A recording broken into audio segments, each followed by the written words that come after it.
7 चरणों में हो रहे लोकसभा 2024 के लिए 2 चरणों की वोटिंग हो चुकी है और अब तीसरे चरण में चुनावी पारा पीक पर जा रहा है। सत्ता के इस सबसे बड़े खेल का सियासी मैदान कितना रोचक है और किसने अभी तक कितनी बाजी मारी, देश की 543 लोकसभा सीटों का सियासी गणित और भिड़ंत, इन सब के बारे में देखते रहिए एक्स्ट्रा क्रिएशंस की अनफोल्ड लोकसभा सीरीज। आज हम बात करेंगे असम की गुवाहाटी सीट की, जहां विश्व प्रसिद्ध कामाख्या शक्तिपीठ है।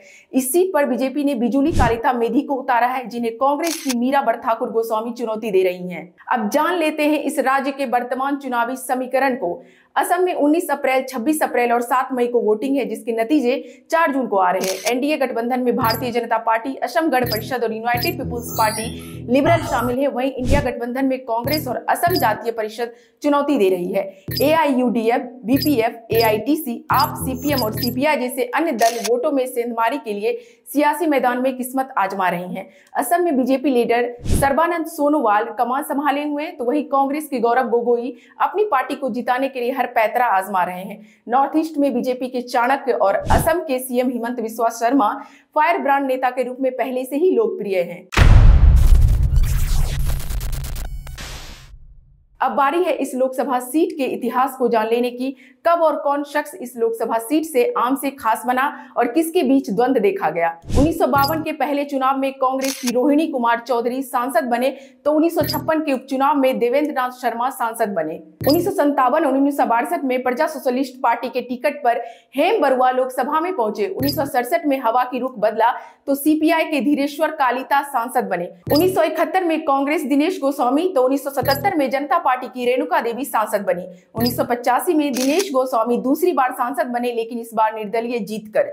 1979 में असम में चुनाव ही नहीं हुए। 1991 में कांग्रेस के टिकट पर किरीट छलिहा, तो 1996 में असम गण परिषद के टिकट पर प्रवीण चंद्र शर्मा लोकसभा में पहुंचे। 1998 में कांग्रेस के टिकट पर भुवनेश्वर कालिता सांसद बने। 1999 में गुवाहाटी की हवा बदली तो बीजेपी के विजय चक्रवर्ती ने बाजी मारी। 2004 में कांग्रेस ने वापसी की और किरीट छलिहा दूसरी बार सांसद बने।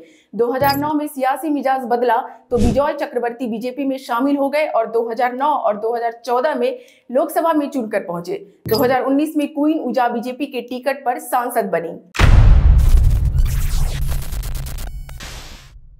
अब बात कर लेते हैं पिछले चुनावों के नतीजों के बारे में। 2019 के लोकसभा चुनावों में यहां 21,81,319 वोटर्स थे। बीजेपी के टिकट पर खड़ी हुई क्वीन ऊजा को 10,08,936 वोट मिले, तो वहीं कांग्रेस की बबीता शर्मा को 6,63,330 वोट मिले। इस सीट के वोटिंग प्रतिशत की बात करें तो 80.86 रहा था। एक्स्ट्रा क्रिएशंस के अनफोल्ड लोकसभा सीरीज से भारत की राजनीति के बारे में आपके माइंड सेट में क्या चेंज हुआ, कमेंट में जरूर लिखें।